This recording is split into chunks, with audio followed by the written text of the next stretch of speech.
Hello friends, જય માતાજી બધાને. વેલકમ બેક ટુ વાઘેલાસ ખાના ખજાના. ફ્રેન્ડ્સ, આજે આપણે જે ઘરે પેંડા બનાવીશું તેની ખાસિયત એ છે કે તેના માટે કલાકો સુધી આપણે ના દૂધને ઉકાળવું પડશે કે ના માવાની જરૂર પડશે. તે છતાં પણ પેંડાનું ટેક્સચર એટલું સુપર સોફ્ટ કે મોઢામાં મૂકતા જ ઓગળી જાય. તો આજની આ સિમ્પલ રેસીપી તમને પસંદ આવે તો ચેનલને સબસ્ક્રાઈબ કરી લેજો. સાથે સાથે લાઇક, કોમેન્ટ, શેર પણ જરૂરથી કરી લેજો. તો ચાલો પેંડા બનાવવાની શરૂઆત કરી લઈએ. તો તેના માટે સૌથી પહેલાં ગેસ પર એક કઢાઈ મૂકીશું. તેની અંદર 2 નાની ચમચી જેટલું ઘી ઉમેરીશું. ઘી ગરમ થાય ત્યાં સુધી વેઇટ કરીશું. ગેસની ફ્લેમ સ્લો જ રાખવાની છે.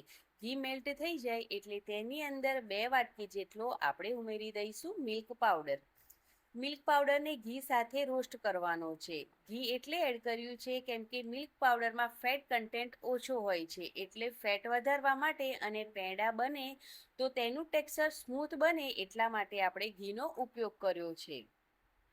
હવે હું તમને ટાઈમ સાથે જણાવતી રહીશ કે મિલ્ક પાવડરમાં કેટલો ચેન્જ આવે છે. એટલે હજુ આ શરૂઆત છે, એટલે આપણે શરૂઆતમાં ઘી સાથે મિલ્ક પાવડરને રોસ્ટ કરવાનો છે. ગેસની ફ્લેમ સ્લો જ રાખવાની છે, એ વાતનું આપણે ખાસ ધ્યાન રાખવાનું છે.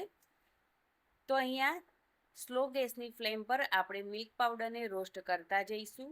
તો અત્યારે 5 મિનિટ જેટલો ટાઈમ થઈ ગયો છે અને 5 મિનિટ પછી તમે જોઈ શકો છો કે થોડો તેનો કલર ચેન્જ થવાનું ચાલુ થઈ ગયું છે.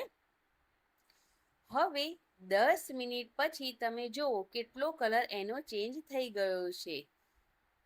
એકદમ સરસ તેનો કલર ચેન્જ થવા લાગ્યો છે અને હવે 12 મિનિટ પછી તમે જોઈ શકો છો કે ગોલ્ડન કલર થઈ ગયો છે અને સરસ મજાની સુગંધ પણ તેમાં આવી રહી છે.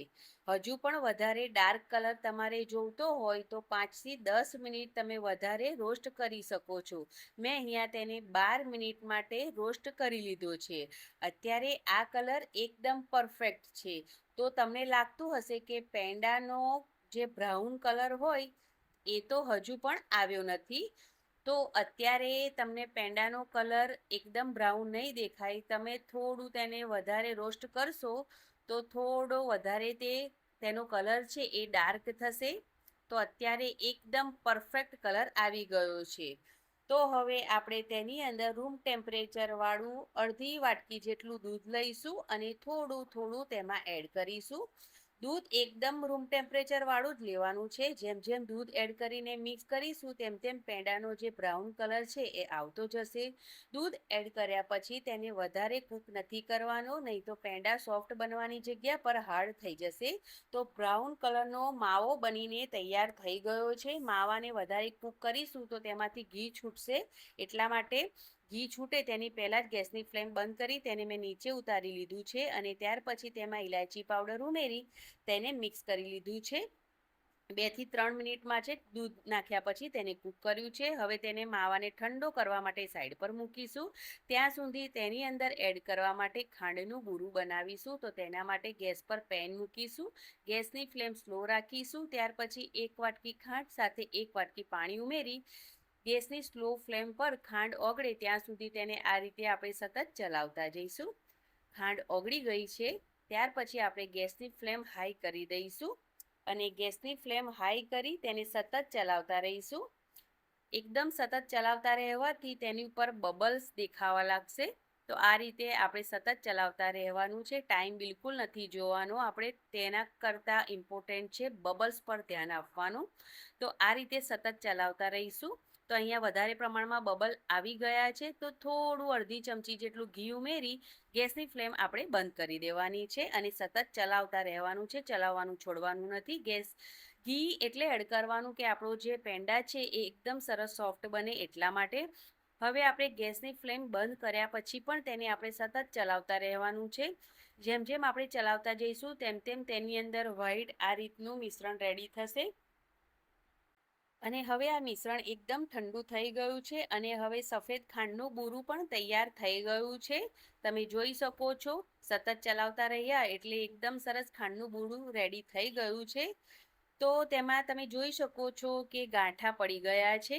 તો આ ગાંઠાને દૂર કરવા માટે આપણે તેને મિક્સર જારમાં એડ કરીને પલ્સ મોડ પર ઓન ઓફ કરી અને પીસી લેવાનું છે. અને હવે તમે જોઈ શકો છો એકદમ પરફેક્ટ બુરું તૈયાર છે. તો આ જે બુરું રેડી કર્યું તેમાં તમે જ્યારે પણ તમારે પેંડા બનાવવા હોય તો તેમાંથી તમે પેંડા બનાવી અને રેડી ફટાફટ કરી શકો છો. હવે આપણે જે માવો રેડી કર્યો છે તેની અંદર અડધી વાટકી જેટલું આપણે ખાંડનું બુરું ઉમેરી દઈશું. ગળપણ તમે તમારા પ્રમાણે વધારે કે ઓછું પણ કરી શકો છો. હવે એકદમ સારી રીતે ખાંડનું બુરું માવા સાથે મિક્સ કરી લઈશું. અને તમે જોઈ શકો છો કે આ માવાનું જે મિક્સર છે એ એકદમ અત્યારે દાણેદાર બને છે. જો તમારે દાળેદાર જ પેંડા ખાવા હોય તો તમે અત્યારે જ તેમાંથી પેંડા બનાવી અને રેડી કરી શકો છો. હું એકદમ સ્મૂધ પેંડા બનાવવા માટે આ દાણેદાર જે માવો છે તેને મિક્સર જારમાં ઉમેરી દઈશ અને પલ્સ મોડ પર ઓન ઓફ કરી અને તેનું જે આ મિક્સર એકદમ દાણેદાર છે તેને આ રીતનું સ્મૂથ બનાવી લઈશ. અને ત્યાર પછી તેમાંથી આપણે પેંડા બનાવીને રેડી કરી લઈશું. તો તમારે જે શેપમાં પેંડા બનાવવા હોય તમે તે શેપમાં પેંડા બનાવીને રેડી કરી શકો છો. હું અહીંયા થોડા લાંબા શેપમાં પેંડા બનાવી અને રેડી કરી રહી છું.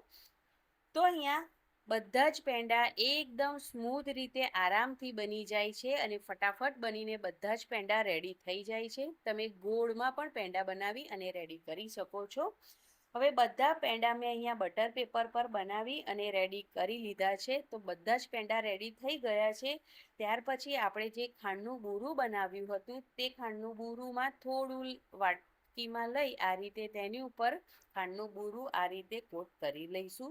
જો તમારે સિમ્પલ પેંડા ખાવા હોય ખાંડનું બુરું એડ કર્યા વગર તો તમે તે પણ ખાઈ શકો છો અથવા તો તેવા પેંડા પણ બનાવી શકો છો અથવા તો તેની ઉપર કોપરાનું છીણ પણ એડ કરી શકો છો. તો બધા જ પેંડા અહીંયા બનાવી અને રેડી કરી લીધા છે. તો ફ્રેન્ડ્સ, આજે બનાવેલા આ એકદમ સ્વાદિષ્ટ પેંડા તમને કેવા લાગ્યા એ કોમેન્ટમાં જરૂરથી જણાવજો. રેસીપી આવી તમને પસંદ આવી હોય તો લાઈક કરી દેજો અને આવી જ મજેદાર રેસીપી માટે મારી ચેનલને સબસ્ક્રાઈબ કરવાનું ભૂલતા નહીં અને આ વિડીયો તમારા પરિવાર અને મિત્રો સાથે શેર કરજો. ફરી મળીશું એક નવી સ્વાદિષ્ટ રેસીપી સાથે. ત્યાં સુધી ખુશ રહો અને સ્વાદિષ્ટ બનાવતા રહો. તો આ પેંડાને હું અહીંયા તમને તોડીને પણ બતાવી રહી છું કે કેટલા સોફ્ટ પેંડા બનીને તૈયાર થયા છે.